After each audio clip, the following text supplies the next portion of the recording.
Welcome back to Simply Satisfied. I am your host, Greg, and today I'm joined by Bob Wischer, who is a visionary leader and he's passionate about inspiring and challenging and encouraging men to break through their status quo.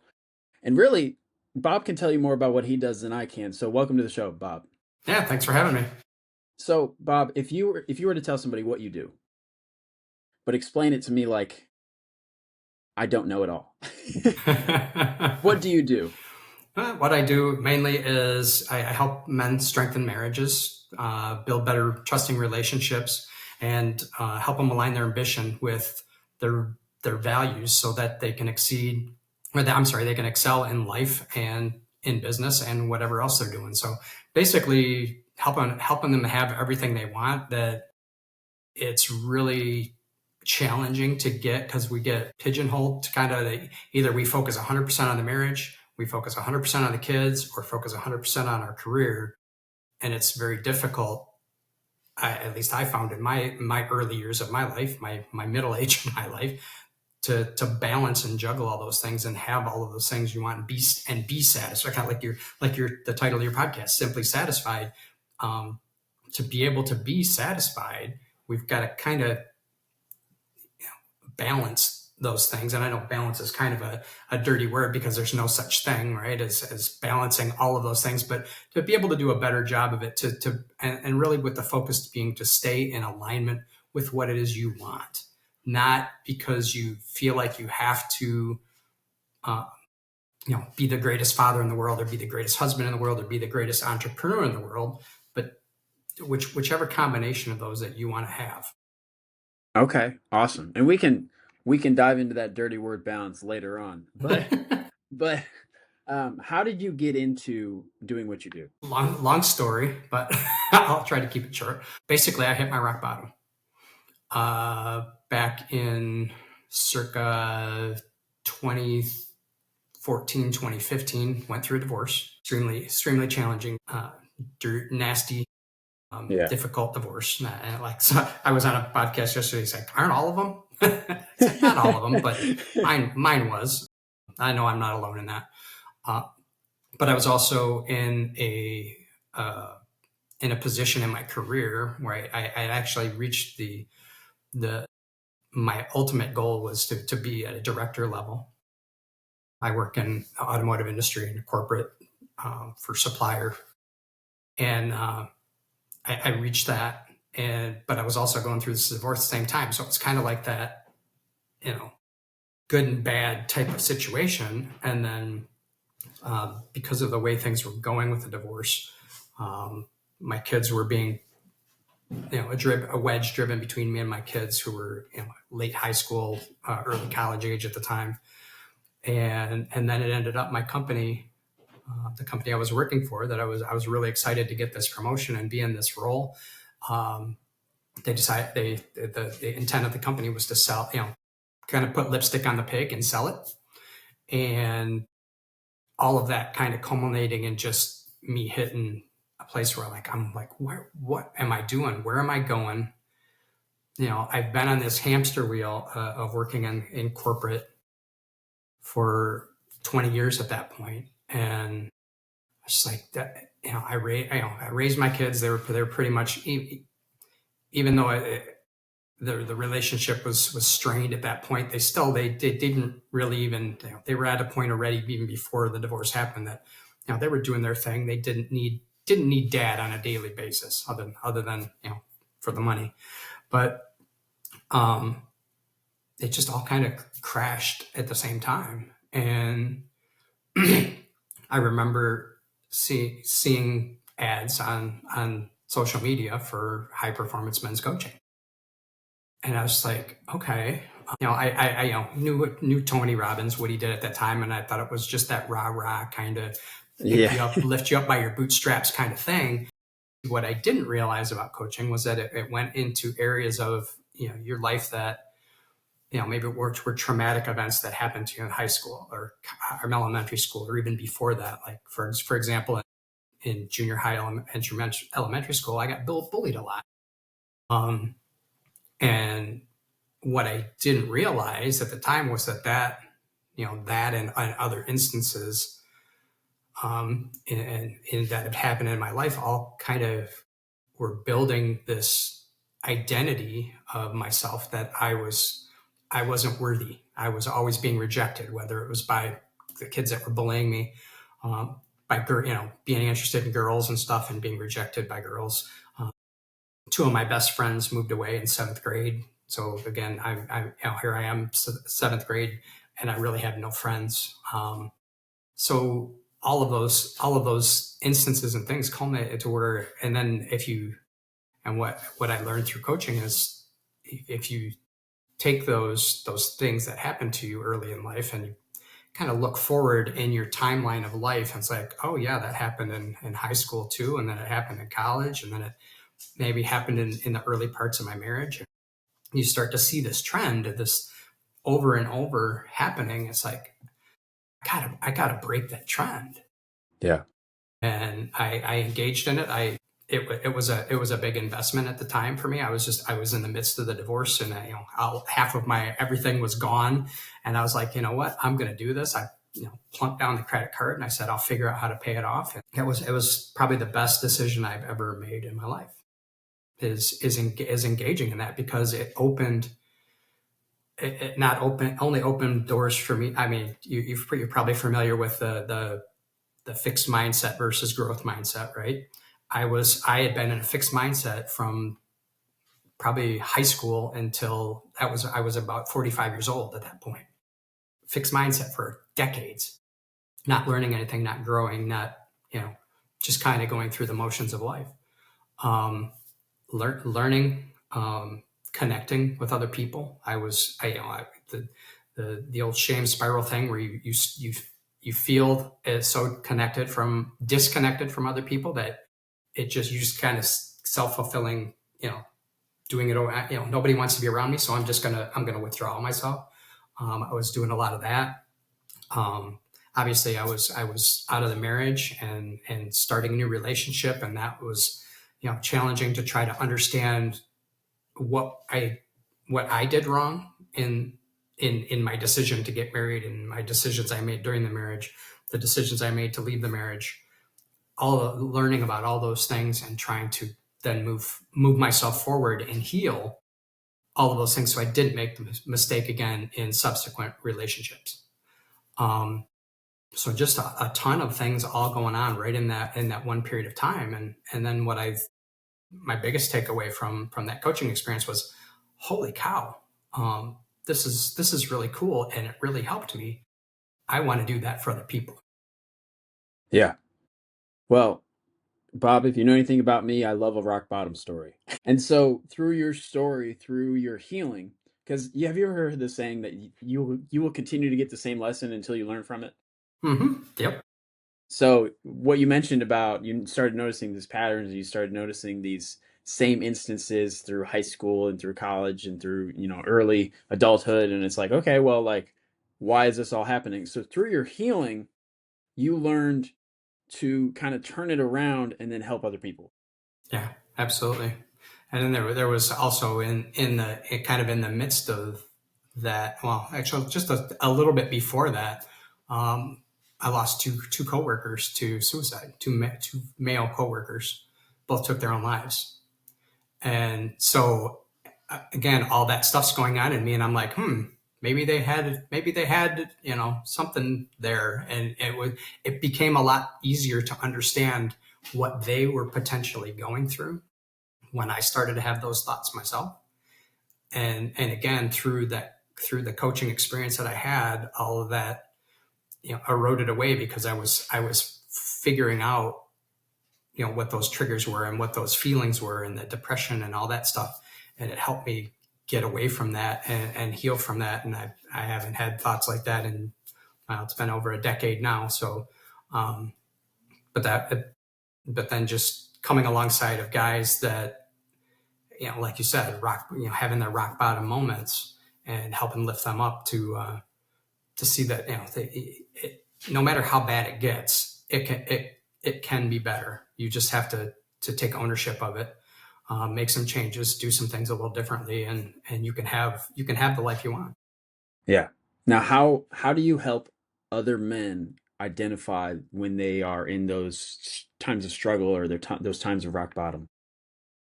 Oh, that's really for the individual to decide. That's you know, I don't really like grab men and say, "Hey, man, you're having a rock bottom." I mean, it happens sometimes. It Grab actually, them by the shirt collar. I actually am in in an online men's group, and there was we have a chat forum posting thing, whatever. And there was a man in there yesterday, and he puts this big long um, diatribe on there about how his wife is doing this and doing that and doing this, and everything was her fault. And so I nicely I said, "Hey, brother, I understand what you're going through, um, but really, at the end of the day, all that's going on is on us. I can either accept it and deal with it, or I can complain about it, or I can do something within myself to change it, either change my attitude about it or change how I interact with her, or there's something I can control in that situation that will keep me from being in that victim mindset and woe is me and all that." So that's a rare instance when I actually step into that kind of mode. But usually when I start talking to people is when they have, maybe somebody else has done that with them or for them, or maybe they've seen something on social. I mean, there's so many people on social media now that are talking about this, which is great. And hopefully there's people that are being inspired to say, "Hey, you know what, my life is kind of sucking right now, and I need to take ownership of it. I need to empower myself to look at what's going on inside of me, and then make those changes that are necessary." So because I want to be this, but I'm feeling like that. You can't see my hands. I want to be Yeah. this, but I'm feeling like this. So there's that bridge in between and that's where I come in, or people like me, coaches like me, that come in to help you get from where you are to where you want to go and help you roadmap that out. Yeah. Now, I believe, and we're on the same track. Ownership, taking responsibility of your life. I mean, that was something that saved my life. Um, and for a lot of men, they need, they need that. They need, everyone, not just men. Everyone needs to take ownership of their life, responsibility for their actions and their decisions and their choices. And then, like you said, if they're in a spot, like, they can always choose to respond differently, right? If they feel stuck. Now, what do you think the main reason that men specifically, what do you think the main reason that they feel stuck is? There's a couple. First of all, stubbornness. Second of all, competition.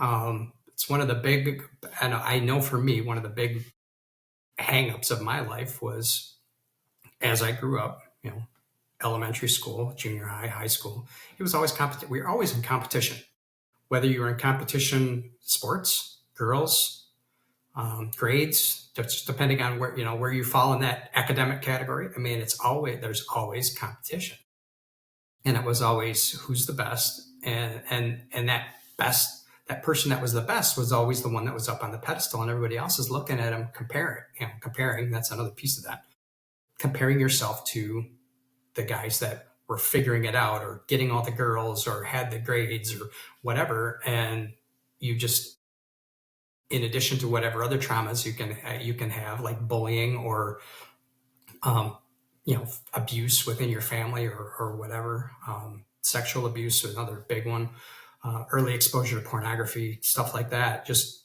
erodes that mindset of yours away to say, "Oh, well, I'm nothing. I'm no good. I'm worthless to anybody." And then you just, like I said earlier, you just withdraw yourself out of life, and you kind of check out, and just, I'm going through the motions. I go to school, I go, I get a job, I get a car, get a dog, all, just kind of go through all those things and not really feel what you're doing. And that's a lot of what I've been working on personally for the last couple of years, is improving my ability to feel Hmm. what it is that I'm going through, and experiencing, other areas of life other than just going through those motions of, go to work, come home, eat dinner, rinse and repeat kind of stuff. Yeah. You just described my life. before I made any changes. Yeah. And I think the sad part about it is we all do it. We all do it. And until you wake up, and that's probably it sounds derogatory, but it's meant with love. It's like wake up to the fact that there's so much more to experience in life through connections with people. I've met some of the most amazing people over the last few years, and I'm still continuing to meet new people every single day.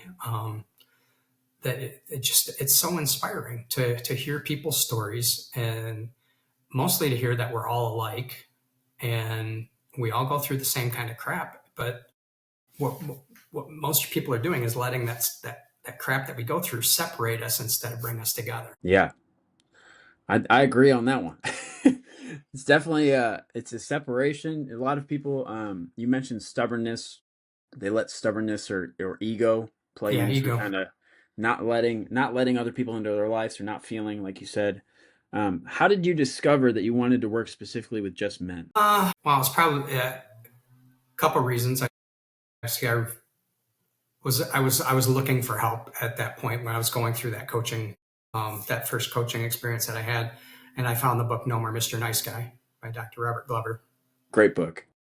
Great book. So that was obviously the launching pad, and doing that work for myself, realizing the things that I had been through, and it just kind of went from there. I read another book called The Truth About Men, and even though I'm pretty sure it's been a minute since I've read No More Mr. Nice Guy, but I'm sure Dr. Glover talked in there about um, the importance of having connections with other men. And but it wasn't until I read Truth About Men by Devon Franklin. Just the way he said, or the way he talked about the fact that we have to be in community with other men to, iron sharpen iron, that whole thing. Even though you've heard that a million times, the way he described it in that book just it hit me really in the right place at the right time. So that's when I created Men Becoming Better Men, and it started out as an in-person group. I did it through Meetup. I just put it out there, and we started meeting every 2 weeks, and we ended up building it in a 5-year span. We built it up to like 30 or 40 guys, 20 of which would show up every other week. And we just kind of hash out life stuff. And it was just really a great experience. And I got to meet a lot of guys and talk to a lot of guys and help them through, whatever it is they were going through, whether it was a divorce or, lack of friends or lack of, just connection, whatever. it just, it went, it went from there just to it just kept niching into the fact that, it was just a passion for me to work with men, and not to say I wouldn't work with women, but it's kind of like when you've been doing something for so long and focusing on one thing for so long, it would be hard. It would kind of be hard to pivot back to in the other direction. But and plus, like I said, the two men that I knew who committed suicide, and then even since then, I've known two more. One was a friend of mine from church, and he was just he had so many things going on in his life that it just comes like this endless loop of bad things kept happening to him, and I'm sure he just finally said, I'm done.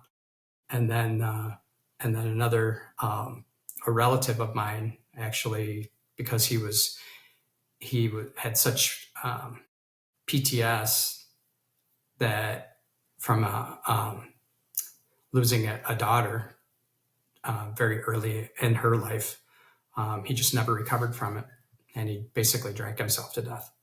So as I learned more about men's stuff and heard their stories, it breaks my heart to know that anybody's going through something like that, and I just want to be able to be there for them. And whether we work together or not is irrelevant, but just to be able to let somebody, let it all out. And I kind of have this weird ability to absorb, other people's stuff.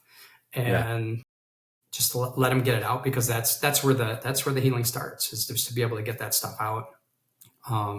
Let that happen a few times, and then once we have a few conversations like that about getting it all out, then we can start the work of, okay, now I hear you got it out. I hear what you're happening. I hear what's going on with you and what the situation is. But now, how do we start shifting that? What are some habits that we can instill? Whether it's journaling, meditation, breath work, things like that, to get you out of that headspace, because a lot of times all of those things going on are all in our head, all that energy being used and wasted in our head because we're ruminating about this, that, and the other thing, instead of feeling it into our body and letting our intuition drive the next step and what we do, instead of overthinking it and making more mistakes and doing things just because it sounds like a good idea in our head, but we're really not feeling into our body and using the spirit to guide us to where we really should go. Yeah. And that's a huge thing, is letting our intuition, the spirit, I know a lot of people have a lot of different names for it, but letting it guide us, letting it kind of be our compass a little bit. Absolutely. And we can always go back to ego and stubbornness and being like, nah, it's not, as men, we like to think that we rule the world.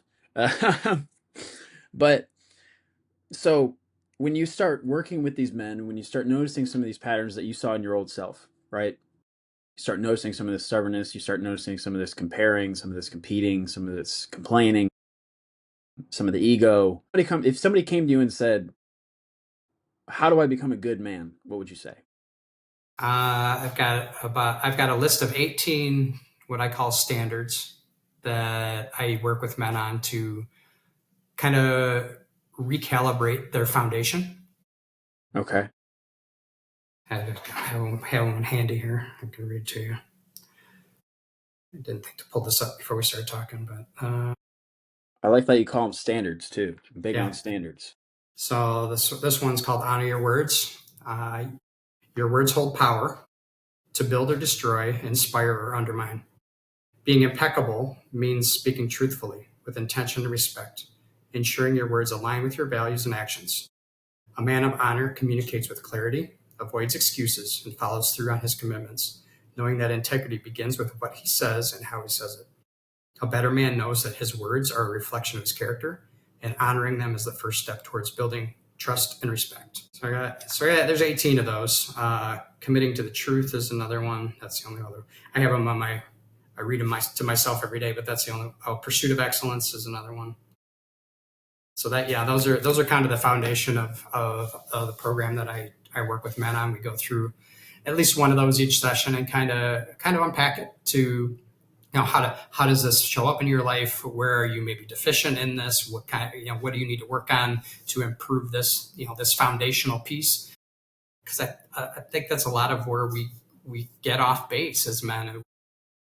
Those are all, really known things, right? They're things that we probably learned from our fathers or grandfathers or just in general growing up. But they really never were shown how important they really are. And how that not being in excuse me, not honoring your word, not only can it erode relationships between people, but it can also erode your relationship with yourself. For example, if I say I want to lose 10 pounds, but I'm, going and hitting McDonald's every other night and eating a pint of ice cream, I'm sure as heck not honoring the word that I made to myself. And every time I do that, it just reinforces it in my subconscious that hey, Bob just tried to make a commitment to himself to do whatever it is, but we know because he's chunking down the ice cream every night, he really doesn't mean those promises when he makes them. So we're going to subconsciously sabotage him to not follow through on this one either. And it just becomes that cycle of breaking our word to ourselves. Then how we do one thing is how we do everything. So we start breaking our word to our spouse, our significant others, our kids, our bosses. Then you're off track and thinking about sticking a gun in your mouth. Yeah. So it's a downward spiral from hell. It is.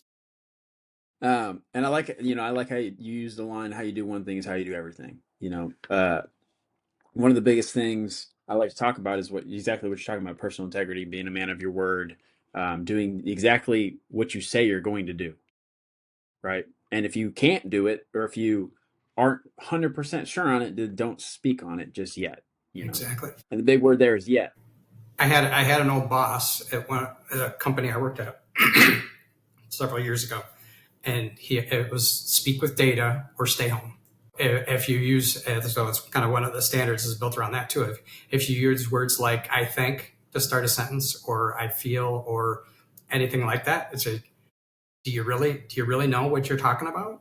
And I, because I know that now, and I still work in corporate with a lot of engineers, and they'll come in and say, I think it's such and such and so and so. I think, really? How do you know? And I make them pull out the data to show me that this is why it is what it is. And of course they get uncomfortable. It's, speak with data or stay home. Because if I go and take that information and make a decision or communicate it up the chain, maybe to a customer or something like that, and they take it as gospel from me, and it ends up being wrong, now I look bad. And Now that's, here's an interesting thing, because I agree with that. However, you said over the last few years you've been working on feeling, empathy. mhm. A lot of the language in the therapeutic community or nonviolent communication starts with "I feel." Yeah.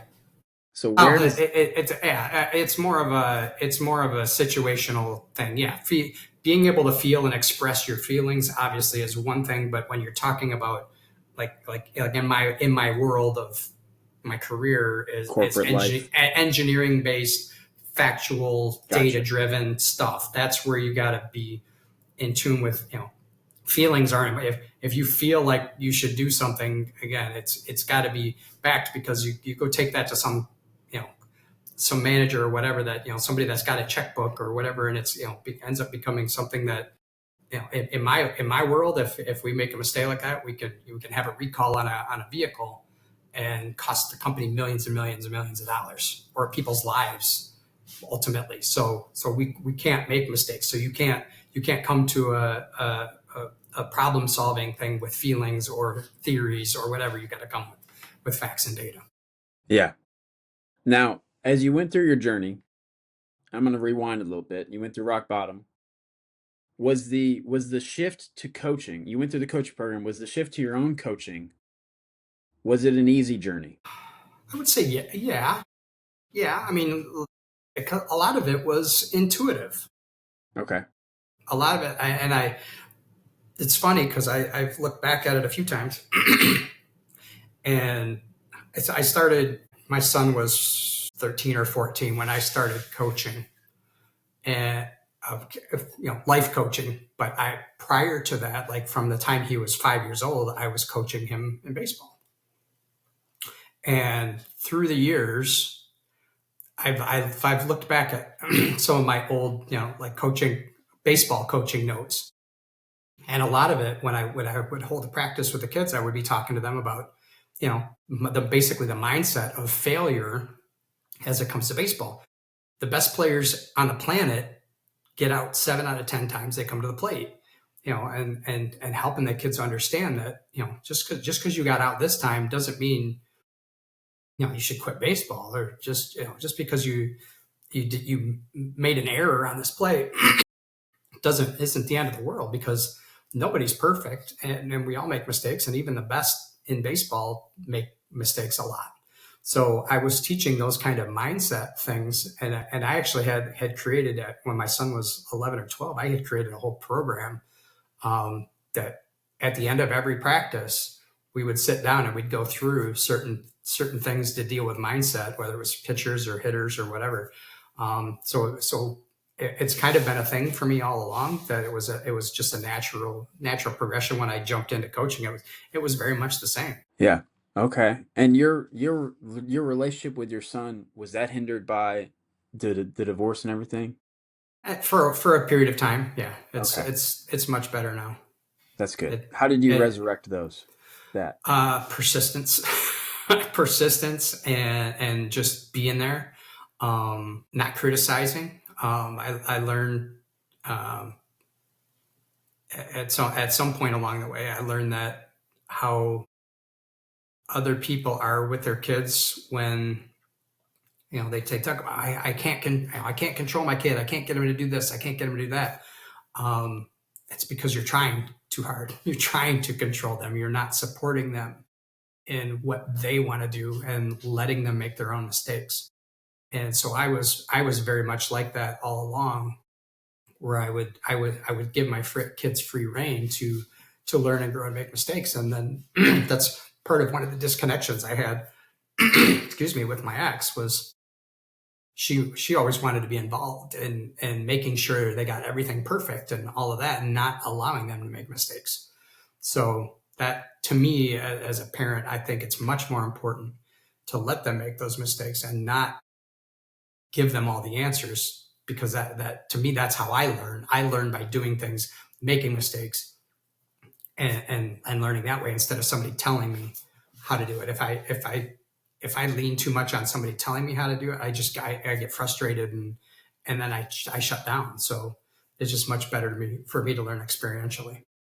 I mean, that's what we were talking about earlier with the fixed and growth mindset. I noticed it come out because I was brought up to believe that, oh, everything has a right way to be done and everything has a perfect way to be done. Mm-hmm. And now I catch myself in the workplace or, talking with other people, and they tell me to do something, and I catch myself like, maybe I should ask them. And then I'm like, wait, no, I should go do it. And like, if I fail, they'll let me know. And then I'll do better next time. So I Exactly. catch myself going through those motions now of to be able to say like, no, like it's okay. I'm allowed to make mistakes. And that's, to answer your question from previously, that's another place men get hung up. We're afraid to make mistakes. We're afraid to fail. And it's becomes terrifying, because you think you're going to be judged. You think, whether you're going to be fired or, or left, abandoned, rejected, any of those things. It's a huge, huge fear. Do you notice a lot more of the men that you work with? Do you notice that they are in a position where they're afraid to make mistakes because of their current relationships with others, or because of their current relationship with themselves? I would say it's usually worrying about what others think, but I'm sure there's probably, like you said, that perfectionism that we all Yeah. Well, and have a piece of that and just it gets so instilled in us that we don't want to let ourselves down either. So that's probably both. yeah. And I've tried to dive in. I've tried to figure out, I was a perfectionist, and I also had imposter syndrome, and I don't know if one caused the other or if they were a byproduct of each other. Yeah. And the reason I asked that is, you say you help a lot of people through their divorces, you help a lot of people when their marriage is on the rocks. I seem to notice when I was younger a lot more concern of what other people thought of me. And so with these men, like, I've never been married. But when they feel their marriage is on the rocks, what do you like? How do you help them through that? A lot of excuse me, a lot of communication. I think that's the biggest hindrance to all marriages right now is communication. People thinking that they know what their spouse wants when they don't realize. Again, it's that making it up thing that I think she likes this. Yeah. When I'm working with a man now who he just discovered this week what his wife's real love language is. He thought it was one thing for almost 20 years. And he just found out what it actually is. And now that he's been using that, things have gotten better. Again, it all comes back to that communication and sitting down and making sure that, asking the question of your spouse, what can I do? What else can I do to improve our connection, our relationship, our ability to talk, our ability to, co-run our household, things like that. My wife, I'm remarried. I've been remarried now for almost 7 years, and my wife and I now we have agreements that we've talked about. I unload the dishwasher, she loads the dishwasher. And actually she'll get mad at me if I try to load the dishwasher because that's her job. Yeah. Which is great with me because I hate loading the dishwasher. So it's just things like that we have these agreements on. We've communicated them. We talk about them. We know who's got what and how things roll. It just makes living together so much easier when you have all those things identified instead of, I could talk about in a podcast yesterday. A lot of couples keep score. I did this, I did this, I did this, I did this, and you sat on the couch and watched Netflix all day. Yeah. And all that's going to do is cause problems. So as long as I know I unload it, she loads it. If she wants to sit on the couch and watch Netflix all day because she's not feeling well today, then that's what makes her happy. The dishwasher's empty. I'm happy. I'm going to go do something else that's valuable to me. And I'm going to leave those dishes sit until she gets to them. Yeah. And it sounds like it just brings a lot more, clarity and certainty into a relationship to have those sort of agreements. Absolutely. You talk about standards, talk about agreements. I mean, having those with yourself brings you personal integrity, but having those with other people kind of brings just better relationships, better communication, better Joy is the word. Brings joy. When you have a relationship like we do, and there's very little, it's not like I'm not getting mad at her because she didn't do the dishes yesterday. I know maybe something came up. She didn't feel like it. She didn't have the energy for it, whatever the case may be. And so I don't get mad about it. I just like, okay, it's good because we have that agreement, and then I don't feel guilty by not doing it. Correct. It creates a like I said, clarity and understanding of who's got what. And then the other part of, I think a huge part of a lot of marriages and where they go off the rails, and I've twisted a lot of clients' arms on this. Date nights, as simple as that sounds, regular, consistent date nights, whether it's once a month, once every other week, once every week, doesn't matter, as long as they're in a cadence and held at a high standard of non-negotiability. So if you were to put it in every month, you're going to go out to dinner or something with your wife, you can't skip it. You can't, if something comes up, say, you got to go to a graduation or a funeral or a wedding or something, you move it. You move it a week, but you never cancel it. And just shows that importance of how, that sanctity of that event in the marriage and how important it is. And then when you're there, you obviously have to communicate, talk about what's going on, talk about what's important, keep getting to know each other on a deeper level, because one of the things I find a lot too is couples get married, have kids, pour 18 to 25 years of everything they have into those kids, and then at the end of that 25-year period, you're looking at the person across the table from you, and you're like, who is this person? Because I don't really know them anymore. I know my kids really good because I spent time driving them to practice and stuff, but I don't know this person on the other side of the table, and we really don't have anything in common anymore. And that's where everybody goes in their own direction, and that's no good either. Yeah. And that's the cycle of the world right now. Yeah, it is. And depression and suicides and all that just keep on jamming. And that's why, because we're losing touch with that communication and connection that we are all programmed to need. Yeah.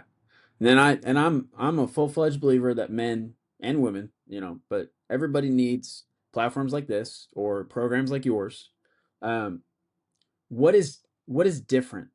What separates your program from all the other men's coaches out there? I would say my experience, because I've been there. I got like my client now. He was going full steam towards a divorce. She told him that, this is what I want, and I can see all the things, and I can see what happened, and I can see how things unraveled, and I can guide him back to, and it's the really interesting part of it is just this week, So when I first started talking to him, she was talking about filing. When we first worked, like within the first couple of weeks of us working together, she actually did file. And then I think in 5 or so sessions that we've had together, he's made enough changes to she pulled it off. She pulled it back. She pulled it off the table. Wow. And I just it's amazing that just in that short period of time with that little bit of work, um, he was able to make enough changes in his life to get her to pump the brakes and give him a chance to see if he can, make those changes that she wanted, that he things he wasn't doing previously. So Your experience. I mean, you have a wild story. Like I said, I'm a sucker for rock bottom stories because they help us, they help us grow, they help us change, they help us become who we are. And um, I until I went through adversity, I didn't believe it, but now I'm a full fledged believer that the best people go through some of the hardest times, whether it's the most successful people or the most compassionate people or the most empathetic or the most whatever. The best people in whatever the category they're in have gone through some of the hardest times. And knowing your rock bottom, knowing all the healing that you went through, it puts you in a position to be able to help men now, which is amazing. Right? Now, Bob, I have one last question for you as we start to wrap up the show. And like I said, it's kind of the theme of the show. What is one thing that you wish you would have learned or you wish you would have known earlier in life? there's a very, very long list, but I would say at the top of that list was don't be in such a hurry to get into a relationship or get into a permanent relationship with someone who the red flag, there's red flags. I collected a lot of red flags prior to my first marriage. And even though that the marriage worked in the fact that we have two amazing kids that are both thriving in their lives, and they're super smart, they're well, put together, and just they're going to do amazing things with their lives and their families. But it was definitely, looking back, it was a mistake. There was so many signs and so many warnings that, and they all came true. And what I feel like, and my regret, is that I lost a couple decades of living my life the way I wanted to live it.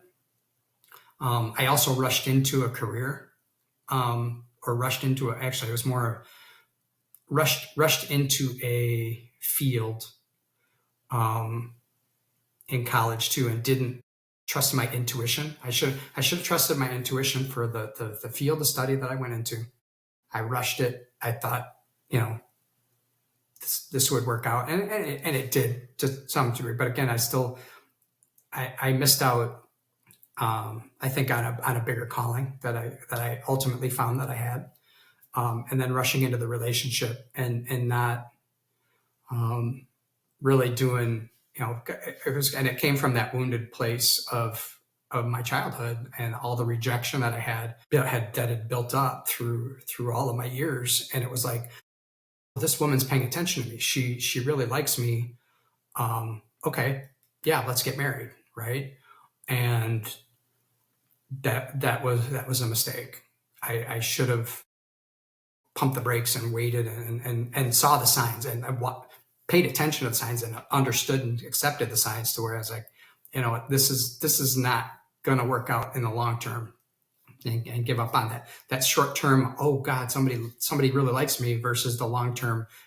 Yeah, she ain't going to like you forever, because that's really, she's a completely different person than you are.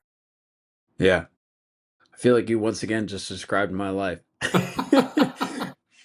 The whole rushing into a major in college, rushing into, thinking what you're doing is right, rushing into a career, trying to make decisions. And I was easily influenced by other people. So people were like, oh, you got to like settle down and start a family and buy a house. And I was like, Yeah, totally. And then I did all that stuff and I was like, wow, this is not what I want to do.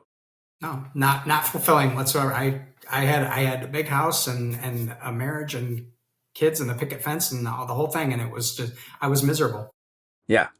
Yeah. So I totally understand where you're coming from on that one. Is just don't be in such a rush. Don't be in such a hurry.